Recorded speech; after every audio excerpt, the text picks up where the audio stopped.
Hello dear students, मैं Nilesh Namdev R N education hub में आपका स्वागत करता हूं। जैसे कि आप जानते हैं, अभी हम डिस्कस कर रहे हैं माइनर टू का सिलेबस, बीए माइनर टू के सारे सिलेबस है ना। तो इसमें हम बात करते हैं अभी हिस्ट्री के सिलेबस की, जिसका टाइटल है इंडियन इकोनॉमिक इंस्टीट्यूशंस।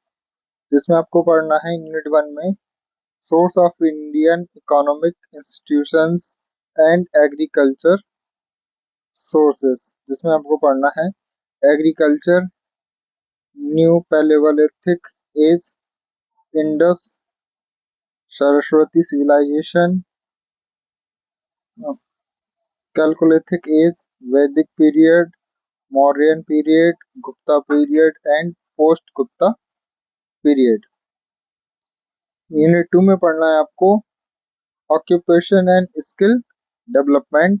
जिसमें आपको पढ़ना है stone age, hunting, Indus Saraswati civilisation, town planning and occupational system, occupations and traditional skill in Vedic period. Unit 3 में आपको पढ़ना है ट्रेड एंड कॉमर्स। जिसमें आप पढ़ोगे development of trade and commerce in India, major trade organisations from the Indus Saraswati civilisation Vedic period to the post Gupta period. Unit 4 में आप पढ़ोगे टैक्स सिस्टम। जिसमें आप पढ़ोगे taxation system during the Vedic period, major tax system from the 6th century BCE to 600 CE, है ना, modern period to Gupta period. और unit 5 में आप पढ़ोगे एक्सचेंज सिस्टम। जिसमें आप पढ़ोगे currency and barter exchange, import export, foreign trade and system of weight and measurements. ठीक है, तो ये आपके यूनिट 5 यूनिट का सिलेबस है हिस्ट्री में, है ना। ये भी आपका टोटल 70 मार्क्स का होना है। इसी को अब हम हिंदी में देखते हैं। इतिहास, भारतीय आर्थिक संस्थाएं। जिसमें आप पढ़ोगे भारतीय आर्थिक संस्थाओं के स्रोत एवं कृषि। जिसमें आप स्रोत कृषि, नव पाषाण काल, सिंधु सरस्वती सभ्यता, ताम्र पाषाण काल, वैदिक काल, मौर्य काल, गुप्त काल एवं उत्तर गुप्त काल। यूनिट 2 में पढ़ोगे आप व्यवसाय और कौशल विकास। जिसमें पाषाण काल, आखेट, सरस्वती सभ्यता, नगर नियोजन तथा व्यवसाय प्रणाली, वैदिक कालीन व्यवसाय एवं कौशल परंपरा, व्यापार एवं वाणिज्य, भारत में व्यापार एवं वाणिज्य का विकास, सिंधु सरस्वती सभ्यता एवं वैदिक काल से उत्तर गुप्त काल तक की प्रमुख व्यापारिक संस्थाएं। यूनिट 4 में पढ़ोगे आप कर व्यवस्था। जिसमें आप पढ़ोगे वैदिक काल में कर व्यवस्था, 6ठी शताब्दी BC से 600 CE तक की प्रमुख आर्थिक संस्थाएं।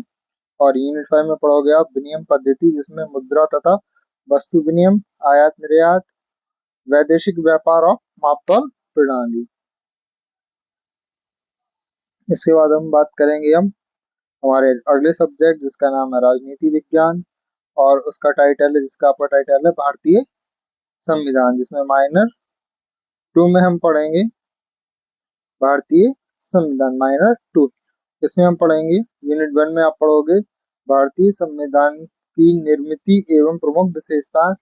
जिसमें भारत में संवैधानिक विकास, संविधान सभा का निर्माण, इतिहास एवं उद्देश्य, संविधान समाज की प्रमुख विशेषता। जिसमें प्रस्तावना, मूल अधिकार एवं कर्तव्य, राज्य के नीति निर्देशक तत्व, संविधान संशोधन की प्रक्रिया और संविधान पर भारतीय ज्ञान एवं संस्कृति का प्रभाव। यूनिट 2 में आप पढ़ोगे केंद्रीय व्यवस्थापिका।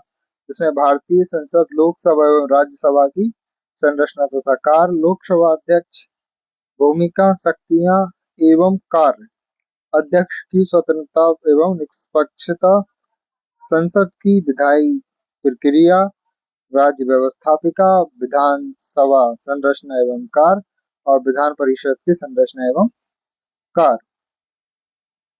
ठीक है, यूनिट 3 में आप पढ़ोगे कार्यपालिका।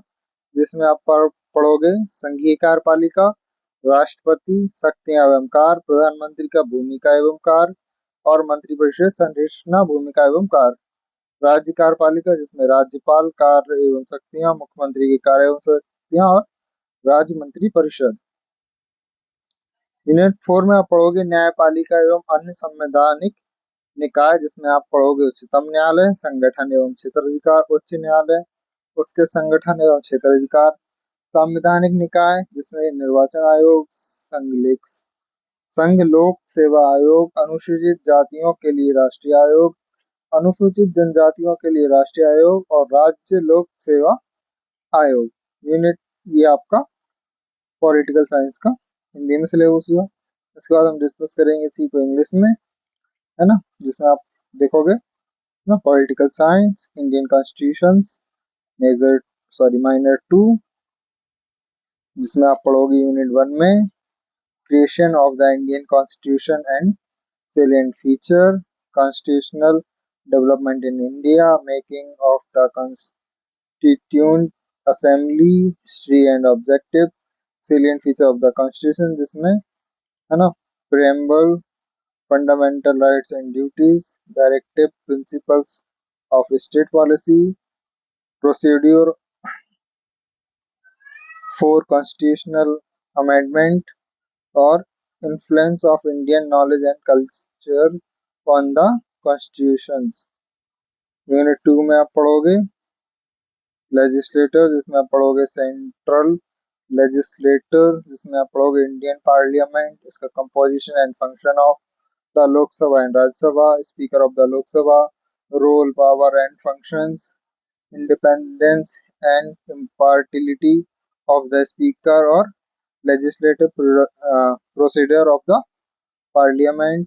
यूनिट 3 में आप पढ़ोगे है ना एग्जीक्यूटिव, जिसमें आप पढ़ोगे यूनियन एग्जीक्यूटिव, जिसमें प्रेसिडेंट है ना power and functions, prime minister power, role and function और काउंसिल ऑफ मिनिस्टर, जिसमें पढ़ोगे कंपोजिशन, रोल एंड फंक्शंस। फिर पढ़ोगे स्टेट एग्जीक्यूटिव, जिसमें आप गवर्नर, चीफ मिनिस्टर और स्टेट काउंसिलिंग ऑफ मिनिस्टर्स।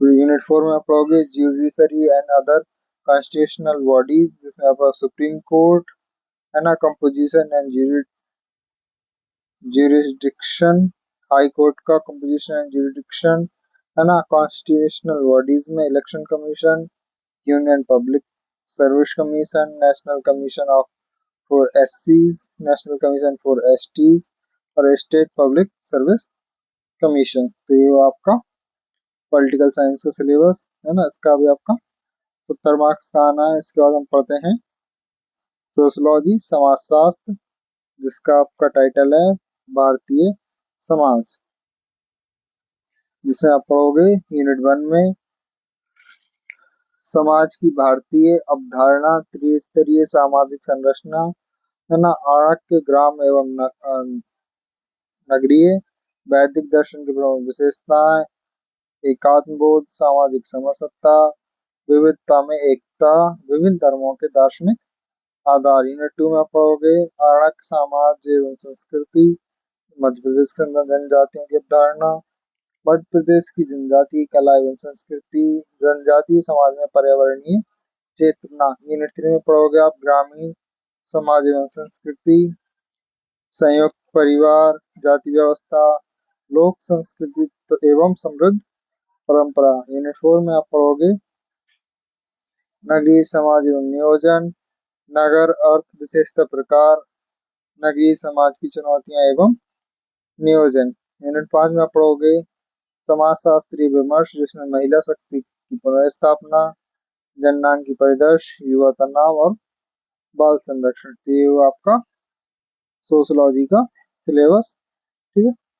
यदि आपको ये वीडियो पसंद आई हो तो हमारे वीडियो को जरूर लाइक करें, साथ ही साथ हमारे चैनल को भी सब्सक्राइब करें, और यदि आपने यहाँ तक ये वीडियो देखा है तो वीडियो में कमेंट भी अवश्य करें, ठीक है। धन्यवाद।